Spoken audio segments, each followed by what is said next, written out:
શકશો પણ સૌપ્રથમ તો આપણે એ જાણી લઈએ કે આપનો લકી નંબર કયો છે એ તો જરા જાણી લઈએ। મારી સાથે ડૉક્ટર પ્રીતિ જોડાયા છે। પ્રીતિજી, સૌપ્રથમ તો તમામ દર્શકોને એ જ જણાવી દો કે એમનો લકી નંબર કયો છે, એ કેવી રીતે તે કાઢી શકશે, કેવી રીતે સમજી શકશે? હા, ચોક્કસ હું દર્શક મિત્રોને જણાવીશ કે લકી નંબર, ડ્રાઈવર નંબર અને કંડક્ટર નંબર ને કુવા નંબર આપણે આપણી જન્મ તારીખ પ્રમાણે આપણે કેવી રીતે સમજી શકીએ અને જાણી શકીએ અને એના ઉપાયો આપણે કરી શકીએ। તો પહેલાં તો આપણી જે જન્મ તારીખ છે, સમજીએ કે જન્મ તારીખ 22 છે, 5મો મહિનો છે અને એની 1972ની સાલ છે, આપણે આ સમજ્યા। તો હવે જન્મ તારીખમાં આપણો ડ્રાઈવર નંબર છે, તો જે તારીખ છે આપણી 22 નંબર છે એને આપણે ડ્રાઈવર નંબર કહીશું। 22 એટલે એને પણ પ્લસ કરવાનો છે કે 2 + 2, 2 + 2 એટલે 4 નંબર, એ આપણો ડ્રાઈવર નંબર થયો।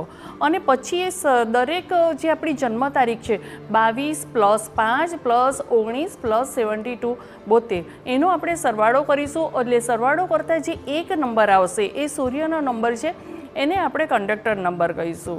હવે આની અંદર એક લોટરી નંબર છે, એને કુવા નંબર પણ કહેવામાં આવે છે, જે ન્યુમરોલોજીના જે આપણો 15યો યંત્ર છે, જે આપણું એનો જે કોષ્ટક બનાવીએ છીએ, લોસો ગ્રીડ કહીએ છીએ એને, તો એની અંદર એ કુવા નંબર ખૂબ ઉપયોગી હોય છે અને એને આપણે લોટરી નંબર કહીએ છીએ। તો એ આપણે મેળવવો હોય તો પુરુષો અને સ્ત્રીઓ માટે અલગ અલગ હોય છે। હવે જે આપણું 1972નું સાલ જે છે એને આપણે પ્લસ કરવાનું છે અને એ પ્લસ કર્યા પછી એની અંદર સ્ત્રીઓ માટે છે 4 પ્લસ કરવાના છે। દાખલા તરીકે 1972 પ્લસ એની અંદર 4, પછી જે સરવાળો આવે 5, એ કુવા નંબર હોય છે।